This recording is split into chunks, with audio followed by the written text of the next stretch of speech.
Guys, today I want to recreate the Japanese Igari Makeup, so let's start with it. I am starting with a toner and dabbing into my skin to let it absorb properly.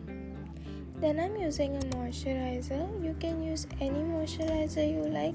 I personally like this one because it doesn't make my skin feel heavy and it's a good one for dry and sensitive skin. I'm using this illuminating primer from Swiss Beauty for that natural glowy flushed look for my base makeup. Use this technique to apply your primer so that it doesn't peel off with your base makeup.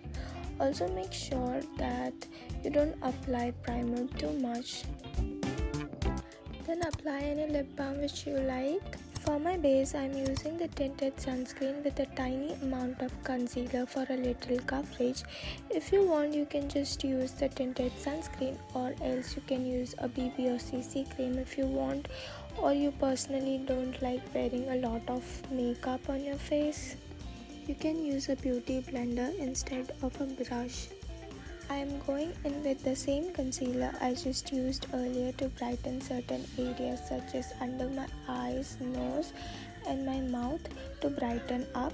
Also let the concealer set for few seconds before blending it out for that extra coverage and to make it look that you have applied a concealer and not just anything, because concealer needs time to set.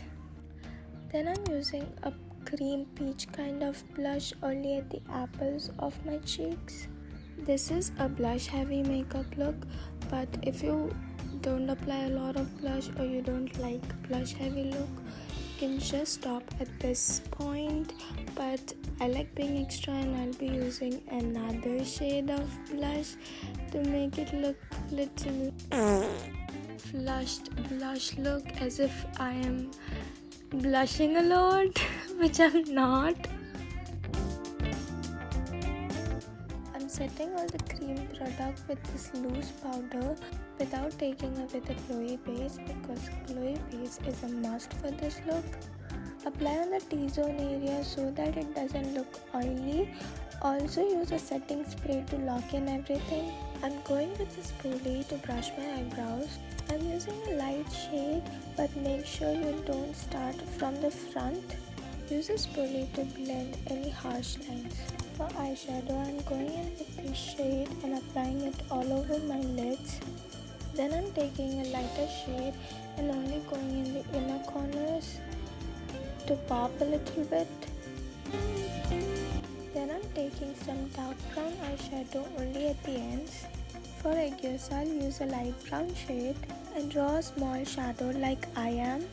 Also, apply the base shade and blend it out properly. Then I'm taking a dark brown eyeshadow and applying it only at the ends.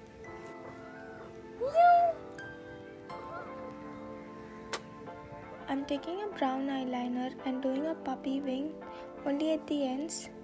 Use some shimmer eyeshadow to define the aegyosal and apply some in the inner corners as well. Then I'm using a lash curler to curl my lashes because my eyelashes are straight. And then I'm using a mascara. I'm using a powder blush to set the cream blush which I used earlier. For my highlighter, I'm using the shade shimmer eyeshadow I used for defining my aegyosal as my highlighter.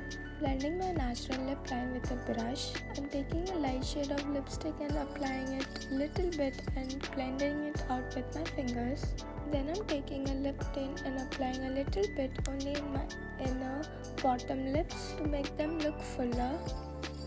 Lastly, I'm using a setting spray and that's it.